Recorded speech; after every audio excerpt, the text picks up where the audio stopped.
Yo, what's going on guys? Tanmay here for Simple Snippets. Welcome back to another video tutorial on computer graphics, and in today's video, we're gonna understand the Bresenham Line Drawing Algorithm. This is the part 1 where we look at a little bit of theory of this Bresenham Line Drawing Algorithm, and then we will also take a look at the entire algorithm, and we will dry run that algorithm to solve multiple problems on screen live with the help of these graphics so that you better understand what is happening at every step in the algorithm. So this is what is going to happen in part 1, and in the next video we will convert that very same algorithm into C++ code to actually see the working and the practical side of this algorithm.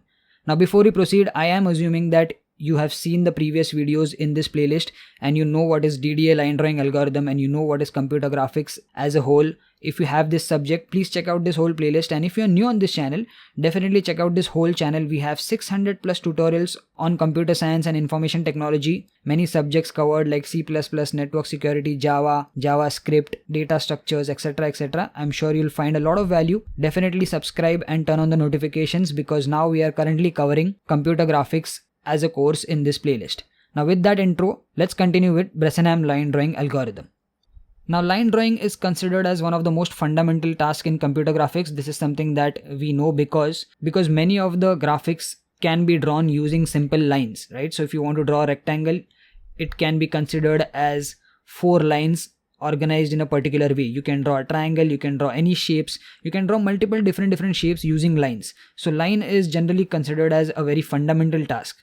Now Bresenham line drawing algorithm is an algorithm which is used in computer graphics to draw a straight line just like DDA algorithm, but there is a difference in this algorithm. Okay, so obviously the question arises, if we already have DDA, why do we have Bresenham as well, right? So the principle of Bresenham algorithm is a little bit different compared to the DDA line drawing algorithm.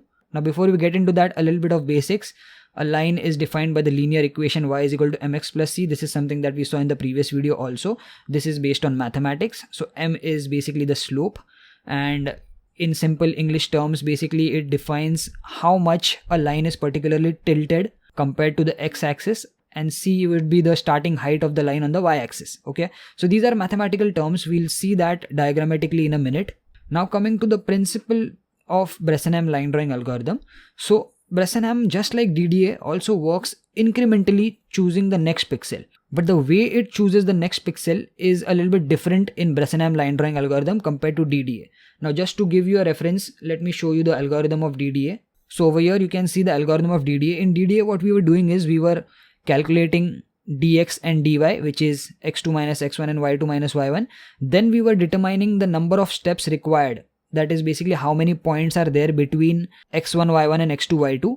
And that was the max of dx or dy. Then we were calculating the x increment and y increment and simply progressing and plotting these x and y. But when we were doing that, remember we were taking a round off value, and in the code, if you remember, the x inc and y inc were floating point variables. In fact, I explicitly mentioned that the x inc and y inc has to be floating points because the increments can also happen in fractional points. However, when you're plotting them on the screen, the pixel points can never have a fractional part. So that's why we were rounding them off, right? So this is a drawback in DDA because fractional points or floating point calculation is a more taxing operation compared to basic integer operation. So this is where Bresenham has a plus point over the DDA.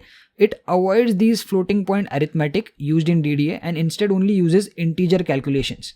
We'll see those calculations in the algorithm, but this itself makes Bresenham line drawing algorithm a little bit more efficient compared to DDA. Now obviously you must be thinking, just avoiding floating point and just going on integer calculation, how much processing power will be saved, right? But understand that these algorithms were developed in the 1960s. Back then, the processing power was a luxury, right? So every single processing power being saved, every single efficiency part was very important back then because processing power was not that strong. Obviously nowadays we have a very high-end processors, we have capable multi-core processors that can compute these processes very fast, that can do these calculations much more faster, and in today's time this might not matter much, but back in those 1960s every single calculation had to be very efficient. So DDA was considered inefficient compared to Bresenham, okay, because DDA was using these floating points and ultimately we were rounding them off, right? So when we were doing the round off, many times that was also generating errors, so wrong pixels were also being plotted. So Bresenham dealt with that by using only integer calculations. How it did that? It did that by calculating or evaluating a decision parameter at every step. So in every iteration, every step, this decision parameter was recalculated to decide whether the next pixel should be the same or move on the y-axis or move on the x-axis. Okay. So this decision parameter calculation is the main crux of Bresenham line drawing algorithm. We did not have any decision parameter in DDA. We were simply updating x by x plus x inc and y plus y inc and moving ahead, right? We were doing the round off every time. But over here, this decision parameter decides whether in every iteration, whether x proceeds or y proceeds or both proceed. Okay. So this is where the Bresenham line drawing algorithm is more accurate as well, and it is also more efficient. That is the whole crux of this Bresenham line drawing algorithm, and you'll see that when you see the actual algorithm. So let's move on to the algorithm part now. Okay, so on the left hand side we have the entire algorithm. On the right we have our computer screen with the grid structure. So each pixel will have its x and y coordinate, just like we've been doing so far in the previous videos also. Now before we go through the entire algorithm steps, let's explore a little bit more about the slope. Okay, so let's say you want to plot this point 2, 2. So x1 y1 is equal to 2, 2, and let's say you want to draw a line with x2 y2 as 7, 7. Okay, so x2 y2 is equal to 7, 7. Alright, so you want to draw a line like this. So basically it will pass through 3, 3, 4, 4, 5, 5, 6, 6, right? So for this line, if you calculate dy, which is going to be y2 minus y1, which is going to be 7 minus 2. And if you divide it by dx, which is equal to x2 minus x1, which is going to be x2 is 7 minus x1 is 2. So you get 5 by 5, which is going to be 1. So understand that whenever your line is going to be having a slope of 1, so this is nothing but slope, right? M equals to dy by dx. Remember, this is the formula of slope. So we are understanding what is slope. So whenever m equals to 1, it means that the line is having a 45-degree angle with the x-axis as well as the y-axis, and every point is iterating or is incrementing by 1 in every iteration. Okay, so from 2, 2 you go to 3, 3. So x and y both get incremented by 1. Again from here you go to 4, 4. So again x and y gets incremented by 1 and 1, so on and so forth. Okay, so this is when slope is equal to 1. Let's say your x1 y1 is 2, 2, but let's say your x2 y2 now changes. Let's say this becomes 7, 4. Okay, so you want to go over here. 7 on the x-axis. I hope you know this is the x-axis and this is the y-axis. So on a computer screen, the starting point is on the top left corner, and you don't have negative values on a computer screen when you're plotting these grid pixels. So you can consider this as the first quadrant if you are considering the Cartesian sign of the whole graph thing. So you're kind of trying to plot 7 on the x-axis and 4 on the y-axis, which is over here. Okay, so now you want to draw a line from 2, 2 over here. So now let's calculate these values again. So y2 minus y1. So what is y2? y2 is 4. What is y1? y1 is 2. So 4 minus 2 divide by, what do we have? x2 minus x1. x2 is 7 minus, what do we have over here? x1 as 2. So 4 minus 2 is 2. 7 minus 2 is 5. So this will give us the value of 0.4. Right? So let me write it again. So now you can see the slope is less than 1. Right? So 0.4 is less than equal to 1. So when your line is having a slope which is less than 1, it is generally closer to the x-axis rather than the y-axis, right? It is tilted more towards the x-axis rather than the y-axis.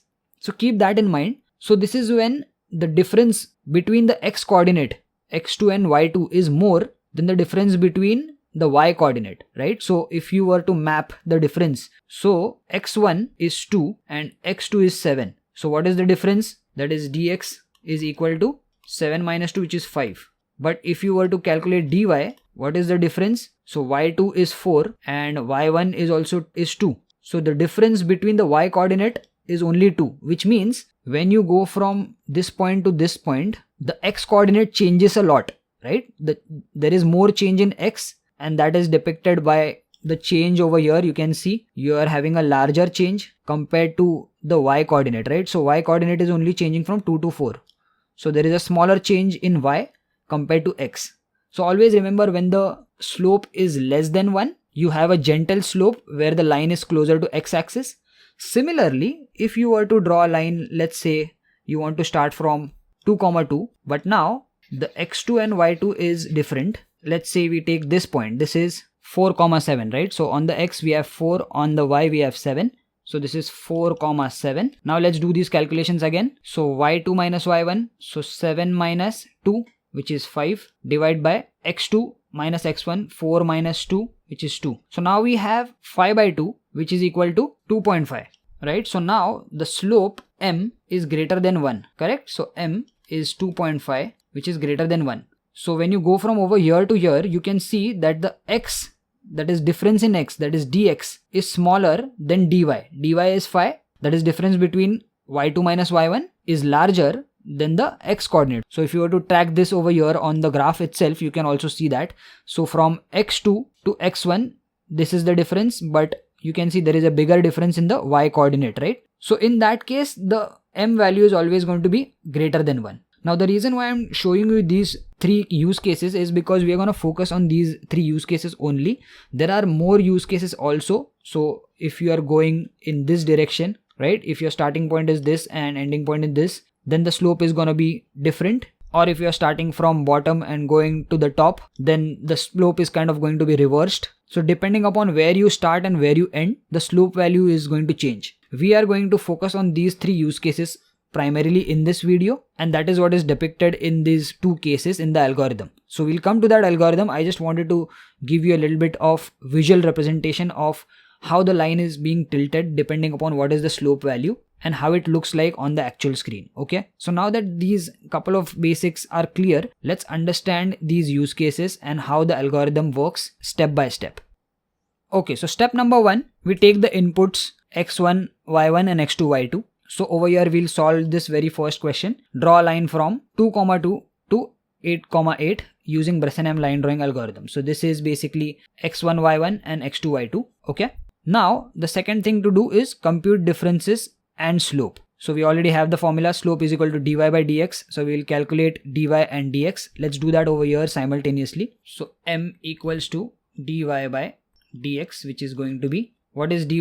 dy is mod of y2 minus y1. The reason why we are taking this mod is because, as I said, we are only focusing on 3 use cases, and in all those 3 use cases, understand that we are having x1, y1 smaller than x2, y2 at all times. Okay, so you can see 2, 2, both these values are smaller than x2, y2, which is 8, 8, which means your drawing or your line is always going from right to left and in a downwards direction. Okay, so no matter what, this is our criteria, and we are using this criteria just to understand the algorithm. It is not necessary that the line is always going to be like this. Our algorithm right now is only covering these 3 use cases. That is what I'm trying to say. Okay, so once you understand this algorithm for these 3 use cases, the other use cases are basically nothing but a little bit of tweaking of the actual algorithm, but the decision making parameter and all the functioning is always going to be the same. Okay, so dy is nothing but y2 minus y1. So y2 is this,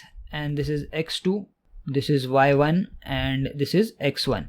So y2 8 minus 2 divided by dx is nothing but x2 minus x1, again 8 minus 2. So over here obviously the m value is going to be 1. Just by looking at the coordinates you can understand it's going to be a 45-degree line, right? So let me just first plot the first point 2, 2 over here. Let's do a green color for this, right? So we've got m equals to 1. Let's move ahead. Now after step number 2, we have step number 3.1 or 3.2. So either this case, that is case number 1, or case number 2. So case number 1 is where m is less than or equal to 1. So m is currently equal to 1, which means we are going to use this case. Okay, we'll come to case number 2 also, but for now we are solving this case. Okay, over here in the brackets you can see gentle slope, line is closer to the x-axis. That is what we discussed when I was explaining. When the m value is less than 1, the line is more closer to the x-axis compared to the y-axis, and the independent variable is x, which means that we have to always step along with x-axis, but the dependent variable is y-axis, which means we have to decide whether to increment y or not in every iteration. So this is where the decision parameter is coming into picture. I'll show you in the calculation exactly what that means when we proceed. So we are in the step number 3.1. inside that, the first thing that we have to do is we have to calculate this decision parameter. Now this is where the actual crux of the whole algorithm is. This decision parameter has a formula for this particular use case, which is 2 into dy minus dx.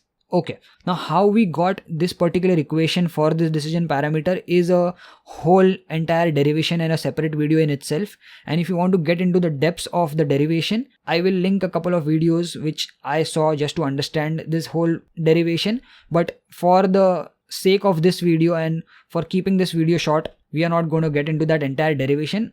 This is something that you'll probably have to by heart or keep in mind. Okay, so let's calculate this decision parameter p equals to 2 into dy minus dx. So over here, let me calculate dy. dy is equal to nothing but y2 minus y1. So it is 6, right? 8 minus 2, and dx is also 6. So according to this equation, we are calculating this p variable over here, decision parameter. It can also be denoted as p naught. It is also sometimes denoted as d. So whatever the terminology, it is called as decision parameter. We are using p over here. So 2 into, what is dy? 2 into 6, right? Minus dx is 6. So 2 into 6 is 12 minus 6, which is going to be equal to 6. So p is calculated as 6. Let's write 6 over here. Now understand that it is going to change in every iteration, but right now for this particular step we have 6. Now moving on, we assign x equals to x1 and y equals to y1. So x1, y1 is nothing but 2, 2. So let's assign that. Okay, so I'll write it over here also, 2, 2. And once you assign this, you also plot it on the graph. Okay, so we've already marked it over here, but the very first point to be plotted for this particular line is marked on the screen. Okay, now after this we have a loop. So in the loop we say while x not equals to x2. So remember, these two lines we said independent variable equals to x, which means that the iterations are going to happen from x1 to x2, and the dependent variable where we have to make a decision whether or not you have to increment y or not is the y variable. Okay, so there are two variables x and y. When the m is less than or equal to 1, you are supposed to take x as the stepping variable. So over here we say while x not equals to x2. So currently x is 2 not equal to x2. What is x2? x2 is 8. 2 is not equal to 8, correct? So we go inside this loop. Now when we go inside this loop, we check if p is less than 0. What is p currently? P is 6. Is 6 less than 0? No. So this whole if block is not being executed. We go in the else block. In the else block we have x equals to x plus 1, y equals to y plus 1. So x and y is currently 2 and 2. So 2 plus 1 and 2 plus 1. So this becomes 3 and 3 for the next iteration. Then we plot this new x and y, which has become 3, 3, right? So let's plot them on the screen. After you plot, you proceed and you recalculate the parameter. So you say p is equal to p plus 2 into dy minus 2 dx. So what is p currently? P is currently 6. So 6 plus 2 into dy. What is dy? dy is 6. 2 into dy is nothing but 12 minus, what is dx? dx is 6 minus 2 into dx will be 12. So 6 plus 12 minus 12 is obviously going to be 6 itself.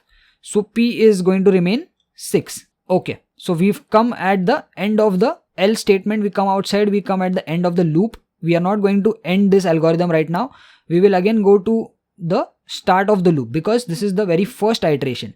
So now we have to loop till x not equals to x2, which means we will have to increment x value. So now x has become 3 because we did x plus 1 over here, right? So now x has become x equals to 3, you can see. So these are the new values for x and y. So I'm simply going to write them over here, 3 and 3. Now we've come at the start of the loop and we will re-execute the whole loop again. So let's see how that goes. Okay, so now x has become 3. Is 3 not equal to x2? What is x2? x2 is 8, right? That is the end point where we want the line to end. So 3 is not equal to 8 obviously. So we will go inside the loop. Again we will check if p is less than 0. P is 6, which means it is not less than 0. So we will not execute this if part. We will go in the else part. In the else again we will say x equals to x plus 1, y equals to y plus 1. So we are adding 1 in the x and y again.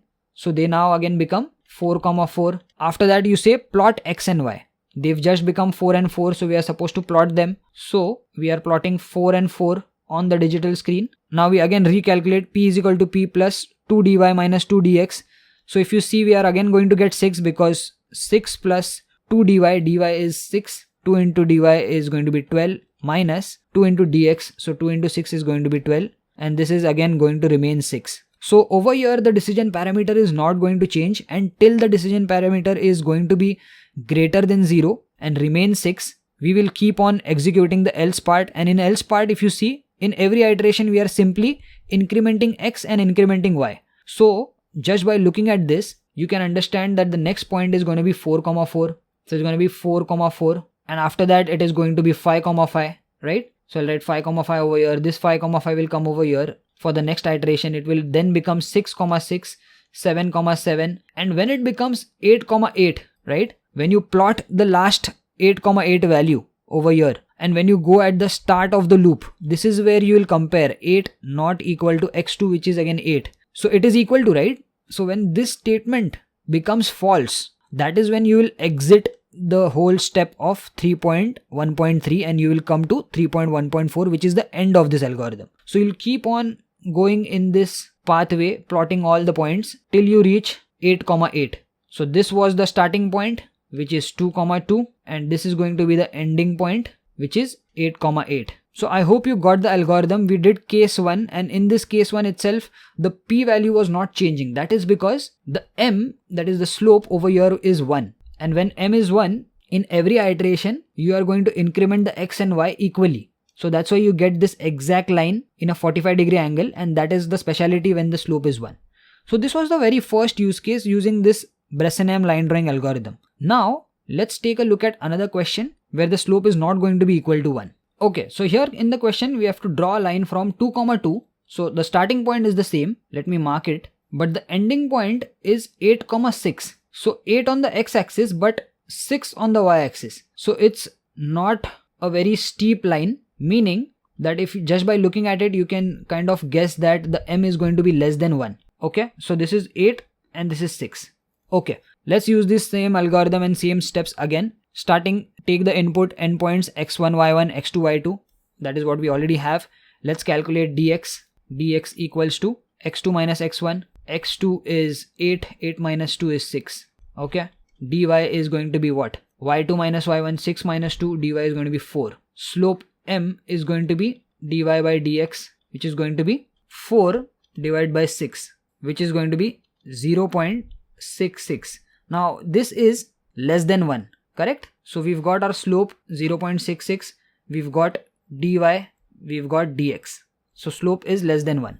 Okay, so now we are going to again go for 3.1 case. We'll also solve a question on 3.2. So make sure you watch this video till the end. I know this is a little bit lengthy, but it is important to understand all the different use cases so that you get a very good understanding of the whole algorithm. And do note that when I say all the use cases, it means that all the use cases that we are considering today. Let's come back to 3.1. So this is where m is less than 1. It is not equal to 1, but m is less than 1. So line is closer to the x-axis compared to the y-axis.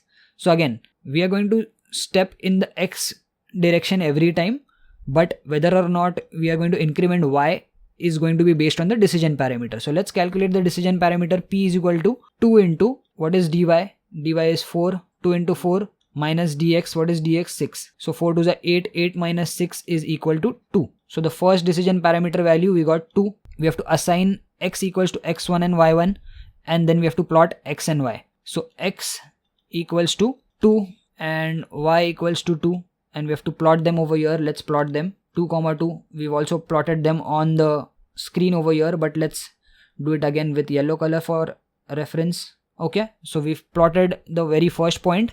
Now we enter this loop. We check while x not equals to x2. So x is 2 currently. Is it equal to x2? What is x2? x2 is 8. Is 2 not equal to 8? Yes. 2 is not equal to 8, right? That is why we are entering this loop.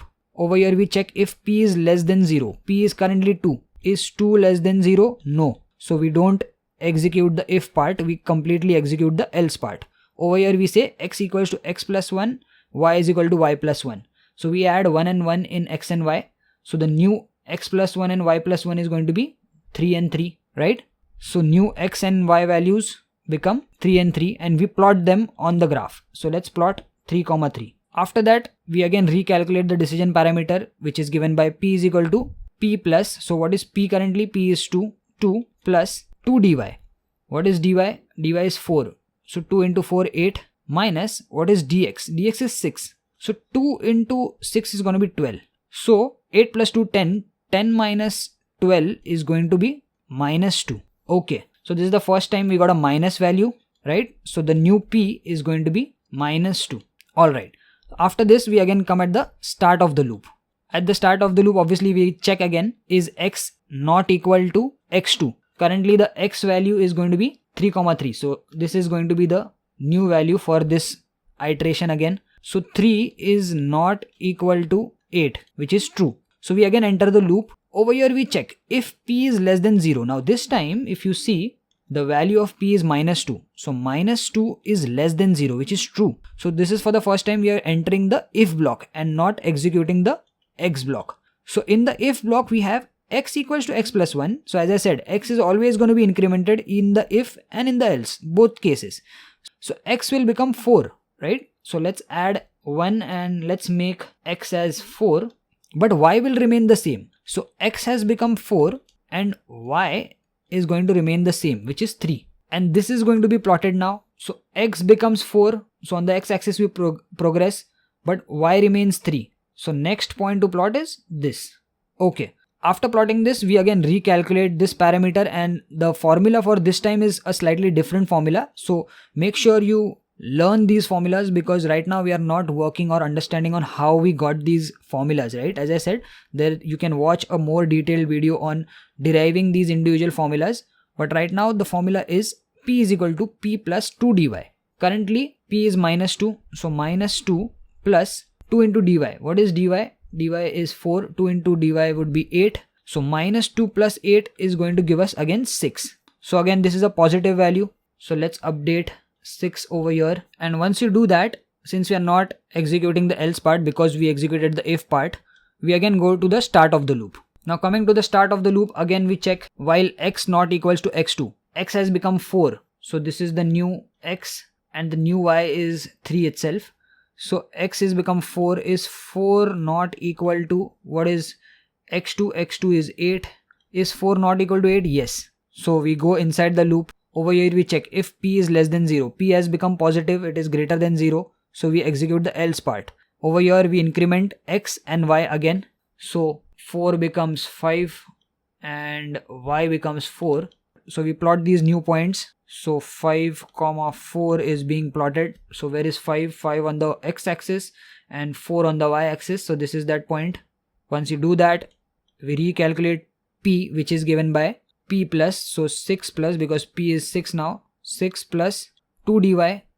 Dy is 4. So 6 plus 8 minus 2 dx. 2 dx means 6 into 2. So 12. So 8 plus 6 gives us 14 minus 12. We are still positive, so it is becoming 2, right? 14 minus 12. So new value of p is going to be 2. And after the else part, again we come at the start of the loop. So at the start of the loop, we have to check what are the values of x and y. X and y has now become 5 and 4. So new x and y values are 5 and 4. So x, which is 5, is not equal to x2, which is 8. So again we go inside the loop. We check is p less than 0? No. P is 2, which is positive. So we don't execute the if part. We execute the else part. Again x becomes x plus 1. So 5 becomes 6. Y becomes y plus 1. So 6 and 5. So 6 and 5 are the new coordinates. So we plot 6 and 5. So 6 on the x-axis, 5 on the y-axis. Once we do that, we recalculate the value of p. So p is equal to p plus 2 dy. So 2, which is what the existing value is, plus 2 dy. Dy is 4. 2 into 4 would be 8 minus 2 into dx. Dx is 6. 2 into dx would be 12. And now we get minus 2. Alright, so we've got minus 2. After this, we again come at the start of the loop. Over here we check the new values of x and y. Especially in the while loop, we check the x. So x has become 6. So updating over here, 6 and 5. So we check is 6 not equal to x2 which is 8, true. So again entering the loop, we check if p is less than 0, which is again true because p is minus 2. So we now only increment the x value, which becomes 7, and y remains the same. So 7 and 5. So 7, 5 is being plotted. So 7 on the x-axis and 5 on the y-axis. We've plotted this. Then we say p is equal to p plus 2 dy. So p is minus 2 plus 2 into 4, which is 8, which becomes 6. So new value of decision parameter becomes 6. After if we don't execute the else block, we again come at the start of the loop. Now here we have new values of x and y, which is 7 and 5. So x is 7, so we check 7 not equal to 8 because x2 is 8, remember. Then we go inside the loop, we check is p less than 0, p is become positive 6, so we don't execute if part, we execute else part.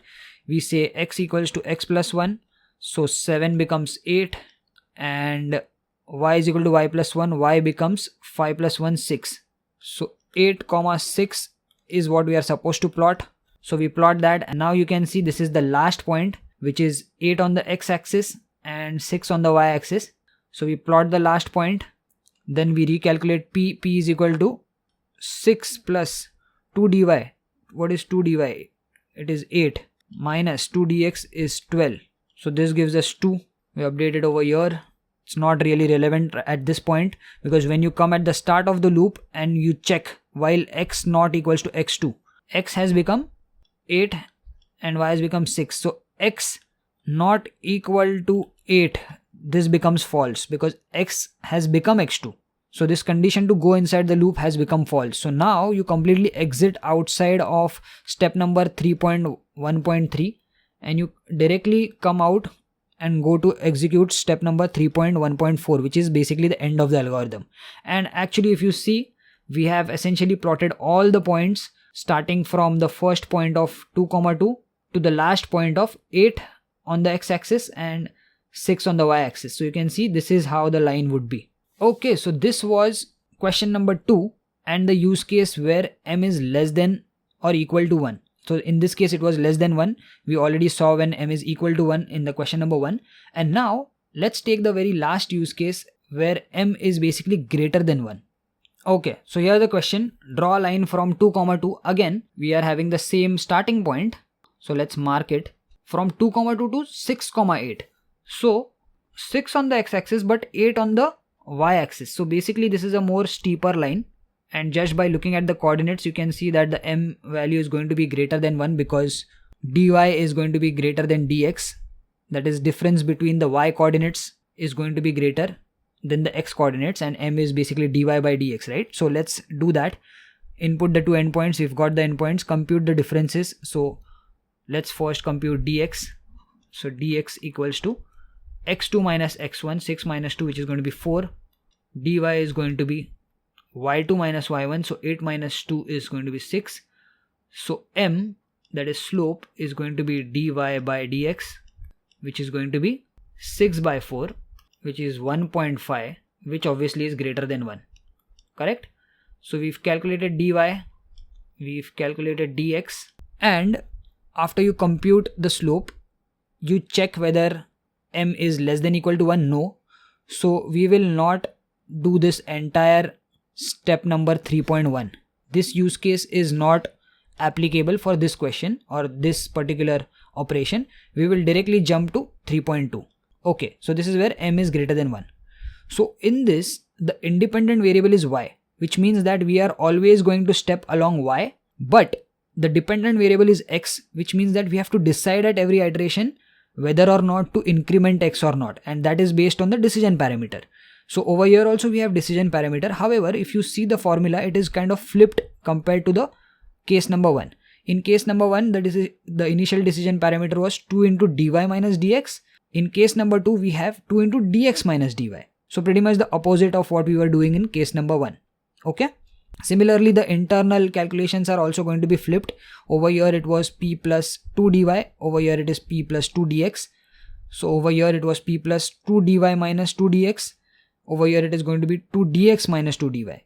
So if you are kind of learning or memorizing this, all you have to do is flip the dy with dx. Alright, everything else remains the same. So let's actually start with executing each step in this algorithm. So 3.2.1, we calculate the decision parameter. So first time we are calculating the decision parameter, p is equal to 2 into dx. So dx is 4, so 2 into dx is going to be 8 minus dy. What is dy? 6, which is going to be 2. So for the first time the decision parameter is 2. Then we assign x equals to x1 and y equals to y1. So for the first time we have 2, 2, and we plot them obviously. So we will plot it on the screen. This is where it is plotted already. Then we check or go inside the loop. We say while y is not equal to y2. So remember, over here we were going for the x, right? Over here we are checking the y because the dy is more than dx. That means the difference in y is more. So more number of steps on the y-axis compared to x, right? So that's why we are using y for this loop. Currently the y is 2. Is 2 not equal to, what is y2? y2 is 8. So this is true. So we go inside the loop. Inside the loop we check if p is less than 0. P is currently 2, which means it is not less than 0. So we will not execute the if part. We will directly go to the else part. In the else part we are saying x equals to x plus 1, y is equal to y plus 1. So the new value of x plus 1 and y plus 1 is going to be 3, 3. So 3, 3 is supposed to be plotted. So we will plot 3, 3. Then we will recalculate the decision parameter, which is given by p is equal to p plus 2 dx minus 2 dy. So p we already had as 2 plus 2 dx. Dx is 4. 2 into 4 is going to be 8 minus 2 dy. Dy is 6. 2 into dy is going to be 12. So we are getting minus 2, right? So now we got minus 2. After this, again we come at the start of the loop. The new value of y is going to be 3, right? So 3, 3 is the new value of x and y. So we check, is y not equal to y2? Is 3 not equal to 8? True. Again go inside. Over here in the if block we check if p is less than 0. Yes, p is minus 2. So it is less than 0. So over here we only say y is equal to y plus 1. So the new value of y becomes 4, but the x value remains the same. So x value remains 3. So 3, 4 is supposed to be plotted. So 3 on the x-axis, but 4 on the y-axis. That is this coordinate, or that is this pixel. After that we again calculate the decision parameter, which is p, which is minus 2 plus 2 dx. Dx is 4, to 2 into 4 is 8, which is going to give us 6. So we got positive 6 over here. After this calculation, the if block is done. We again go to the start of the loop. Again at the start of the loop we check while y is not equal to y2. What is the value of y currently? 3 and 4, right? We just plotted that. So this remains the same for the next iteration. So y value is 4. Is 4 not equal to 8? Yes. So we go inside. Inside this we check if p is less than 0. No. P is currently 6. So you go in the else part. You say x equals to x plus 1. So 3 plus 1 is going to be 4. And y is equal to y plus 1. 4 plus 1 is going to be 5. So new value of x and y is going to be 4, 5. We plot 4, 5. So 4 on the x-axis and 5 on the y-axis. That is this coordinate, or this pixel is plotted. We recalculate p value. 6 plus 2 dx. Dx is 4, so 2 dx is going to be 8 minus 2 dy, which is 2 into 6, which is 12. So this is going to give us 2. So new value of decision parameter for the next iteration is 2. So after this again you come at the start of the loop. I hope you're getting the whole crux and whole step-by-step working. Once you do a few iterations you get the hang of it. So over here again we check while y not equal to y2. What is the new values of x and y? 4 and 5. Let's write them over here. 4 and 5. So 5 is not equal to 8. True. So you go inside the loop. In the if block we check is p less than 0. P is currently 2. 2 is greater than 0. So you go in the else part. You say x equals to x plus 1. So x is 4. It becomes 5. Over here you also say y equals to y plus 1. So y is 5. Y becomes 6. Then you plot 5, 6. So 5 on the x-axis, 6 on the y-axis, and then you recalculate the p value, which is 2. P is already 2. 2 plus 2 dx, that is 8, minus 2 dy, that is 12. So now you get minus 2. So this is minus 2. So obviously you get the hang of it. Now in the next iteration we are gonna only run the if block, correct? So coming to the start of the loop again, we check while y not equal to y2, what is the new values? 5 and 6. So is 6 not equal to 8? True. So you go inside the loop, we check is p less than 0? P is minus 2, which is true. So we only increment y value. So y becomes y plus 1. So y is 6, it becomes 7. X value remains the same, right? You can see x equals to x, and you plot 5, 7. So 5 on the x-axis but 7 on the y-axis. So this is that point. Then you say p is equal to p plus 2 dx. So p is already minus 2. So minus 2 plus 2 into 4 is 8, which is equal to 6. So now p becomes 6.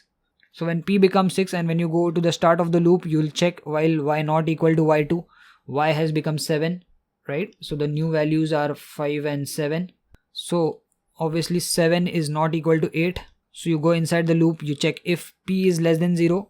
P is now become positive 6. So you don't execute the if block, you completely come to the else part. You say x equals to x plus 1. So new x is becoming 6. Y is equal to y plus 1. Y was 7. Y becomes 8. Then you plot 6, 8. So 6, 8, as you can see, is our last coordinate. So it's already plotted over here. You plot it over here. Then you recalculate p. Right now there is no point in calculating p right now. When you come at the start of the loop, y has now become 8, right? So the new coordinates are 6 and 8. Y value has become 8. So 8 not equal to 8 becomes false, and you come outside the loop and you come at the end of the whole algorithm. And there you go, guys. You have our line, which is starting from 2, 2 and going all the way to 6, 8. So this was the third use case where m is greater than 1 and the line is closer to the y-axis compared to the x-axis. Alright, so these were the 3 different questions, 3 different use cases basically. And this was the whole algorithm of Bresenham line drawing algorithm. And the most important factor is actually, as you saw in every step, we were recalculating the decision parameter. And based on the value of decision parameter, we were deciding whether or not to increment the x or y or both. Okay. So this decision parameter is the main crux of Bresenham line drawing algorithm because it eliminates the floating point calculations in the DDA and it only relies on integer mathematics, multiplication and subtraction. And based on that value, you can decide whether you have to increment in the x direction or y direction or both. Okay. Okay, so I'm gonna wrap up this video over here. I know this video is very lengthy, but it was important to understand. Alright guys, I'm gonna wrap up this video over here. In the next video, as I said, we will convert this algorithm into live working C++ code, which gives us these intermediate coordinates when you enter the x1, y1 and x2, y2. And we will also try to see if we can visualize them on the screen where a line is being drawn digitally. Okay, so thanks for watching guys. Let me know in the comments how this video was. Do share it with your friends and I'll see you guys in the next one. Peace.